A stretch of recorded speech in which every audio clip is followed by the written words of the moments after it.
The Mad Prince's Dinner Party by Quintin Forrest. How did I feel about the new arrival? Princess Charlotte, that is. The first filly in history who would be on the throne ahead of the H-Meister, if anything happened to the other contenders. Pretty bloody, if I'm honest. In less than 2 years, I'd gone from being third in line to the British crown, and thus, in theory, a solid +1 for Scarlett Johansson, or some Texan young thing with a £1 billion trust fund, to what now, fifth? Fifth! And counting. Dating-wise, Princess Lottie's appearance meant I may as well have been diagnosed publicly with a case of the sip. I'd always been afraid of heading into mum territory, consigned to the margins as bonkers unstable, and now, it appeared, I was in it.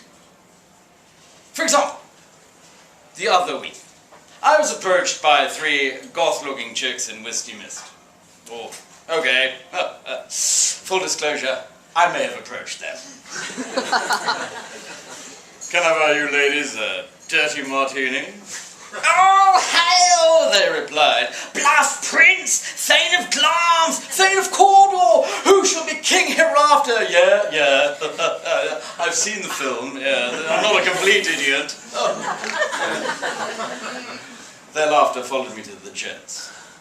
I asked the security guys to give them a talking to, but they probably just did a line of coke with them, or something. There was no way around it.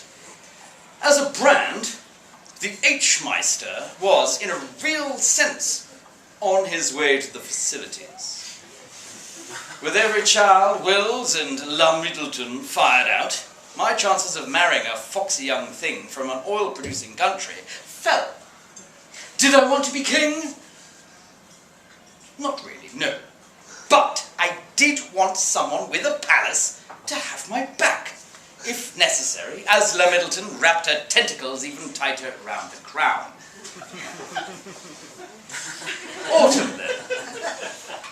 Out of all the stuff on the royal calendar, I'm including the 4-hour displays of Commonwealth dancing.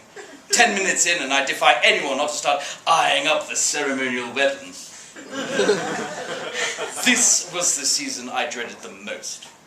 Because, after a summer of pressing the flesh with the gen pop, it's off to Balmoral for our family halls, where it's open season on pretty much everything. Stags, pheasants, grice, even the gamekeepers if you're in a blue mood. We need to decompress, to regroup, to let off some steam. But then, we're not laying waste to the Highland wildlife. Other conflicts can present themselves. Cabbage! Grandpa Phil would say. The rumours of his demise have been exaggerated. He's still a demon after several large malts. There's no ice, there's no soda, there's no fooling around. Is the boy a pofter? And if he isn't, why won't he marry? Isn't it about time he suffered, like the rest of us have to? I agree. La Middleton would agree. I'm sorry, but he isn't in the army anymore, so I don't see how the British taxpayer can be expected to fund his bachelor lifestyle for much longer. Guys, I'd say, I'm actually in the room right now. So the crown's a crown, possibly something that's best chundered into after many tequilas. But the further you get away from it, the more everyone and his cat feels entitled to comment. The Blairs, for example. As the Prince of the Realm, your social life is, perforce, a bit truncated. Smash the back doors off some filly from Love Island, say, and there's hell to pay in the Sunday papers. So you find yourself seeing the same people over and over. That the Blairs were no longer in public office didn't mean that they wouldn't still show up to the parties. Do's hosted by the Beckhams and Elton John. You just need a family, Bluff Prince. Tony, you've seen the one I've got. Anyway, isn't that what you told Gordon? Well, that was Gordon. Why didn't I suck him when I had the chance? Yeah, it seemed pretty full on when it came to the Arabs. Yes, well, the preemptive strike may have been discredited as a tactic, but I still believe in it. And so should you. Now, say what you like about TV's philosophy, but it had, since the new arrival, increasingly seemed like food for thought. So, it was bonfire night in Balmoral. What with the pea-souper mists, the Wagnerian storm clouds. We like it up there for a reason, I guess. Plus the general sense of unsplendid isolation. The atmosphere can start to feel a bit Gothic at times. A bit Hamlet. A bit Macbeth. As winter drew in and we'd been highlanding around for 2 or 3 days, the brickbats from Grandpa and Le Middleton grew more oppressive with every loss at Monopoly. Imagine if you had to pay your debts with real money, Bluff Prince, Le Middleton would cackle. The Greek checking her bum out as she collected the rent. At last, I found myself, uncharacteristically perhaps, withdrawing to the library. Reading matter included Shakespeare's tragedies and Dad's annotated copy of The Observer Book of Plants. This, in particular, was an interesting turn. A word about Dad. He really was my father. Since the genetic time bomb, the Windsor ears nose, and horrendously the bald spot had kicked in, it had all been too clear whose son I really was. Plus, my love life, can I say this? Probably not. Had just lately been a bit of a car crash. So I was a chip off the old block. Not least, perhaps, because of my interest in Dad's old gardening books and the comments he'd added in green felt tip, relating as they did to some of the contents of the Balmoral greenhouse, which I'd have to describe as unexpected. He used to say, as a younger man, that he talked to his plants.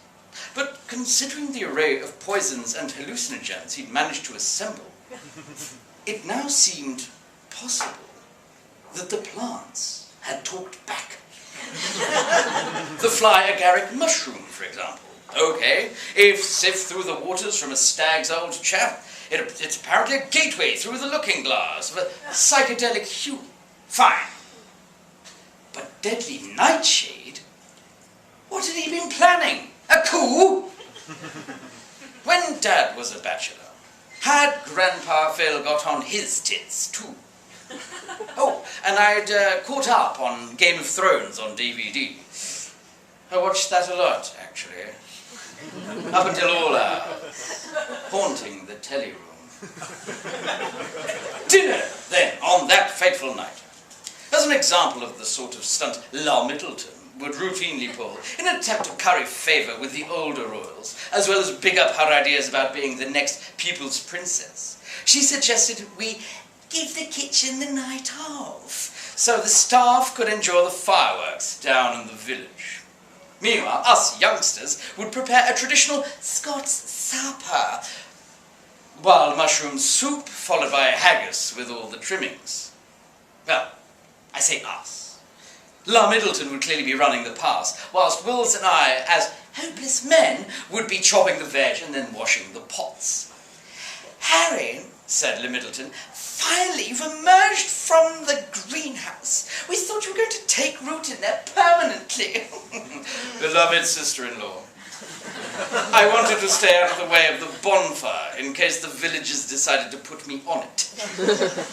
Yes, well, there's a knife and there are some mushrooms. Now get on with it. Nobody's interested in your midlife crisis. I think you'll find that some people are interested in my middle youth crisis. I regularly table 5-figure sums from the red tops, and I regularly table 6. Yes, but they're all for glamour shots. The tabloids are actually interested in my opinions. I am a thinker, they seem to think. A thinker and a war hero. Really? Are you sure they don't want to ask you about my sister's bottom? maybe that too. Well, anyway, do try to keep your thoughts to yourself this evening. I don't have much choice, do I muttered. It wasn't me that gave the maids off. We would have gone on like this for decades, La Middleton and I. But why fool about when you don't have to? She seemed determined to poison the palace against me. So it seemed only cricket that I returned the favour. As her bum was turned then, and we were plating up, I garnished the soup with a lot, and I mean a lot, of deadly nightshade. It looks a bit like dried parsley or wild herbs, having laced the broth earlier with fly agaric. We would now see who is going to be the bloody king hereafter. Unless, of course, I made a bish of the dose. One of the bowls was mainly nightshade-free, but as I turned my back to refresh my glass, ostensibly water, actually gin. I forgot which one it was. So now, in effect, I was playing culinary versions of Russian roulette. "Quite delicious this, Kate," said Grandpa. "Are the mushrooms locally sourced?" "Indeed they are, Grandpa," simpered La Middleton. "Wills and I picked them up this morning." "Yeah," sighed Wills. "We're up at dawn." "And what's the garnish? It has an unusual flavour. Some sort of herbal infusion?" "My own secret blend, and sourced locally." "Excellent," said Father. "I had noticed someone's been looking through my old gardening books. I thought it might have been Harry at first." Everyone laughed. "I can't take all credit," La Middleton continued. "Harry helped me out. He did some excellent work there, chopping the veg." "But you're not eating," bluffed Prince. "Well, you know," I said, eyeing the broth, "what it's like when you've cooked something yourself." "Harry!" screamed La Middleton. "I will be disappointed if you don't try my food." "Your food?" "Yes, my food." Now, on the one hand, this was good. La Middleton had taken ownership of the hellish brute. But on the other, would my military training be enough to withstand it? Half an hour later, the answer seemed...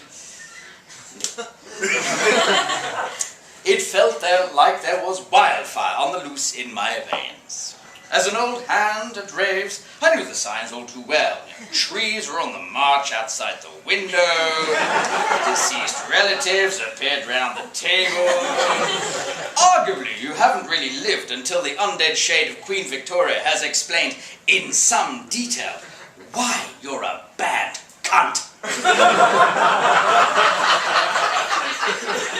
As everyone else was consumed by their demons, then White Rabbits, Mad Hatters, La Middleton shouting, "I'm off my head!" or maybe something more sinister, I went outside. In the garden, there was darkness, night, the stars. Inside, the rest of the family was face down in the main course or climbing the tapestries. But alive, still alive. Even the QE2 was still visibly breathing, if looking a bit peakish, a shade green around the gills. I was probably going to have some explaining to do. Unless... could I blame all this on La Middleton? So she could really now be the people's princess, considered bonkers unstable. She wouldn't like that. Then it occurred to me that it needn't be either I or La Middleton, who was on a fact-finding trip to Uzbekistan for the next 10 years, that the poisons had been sourced from Father's greenhouse, from Father's annotated copy of the Observer Book of Plants. Father, who's been first in line for such a very, very long time. Basically, if us rules seem a bit off in the future, out of touch with society, aloof, and quite distant, even more so than unusual, this episode may have something to do with it.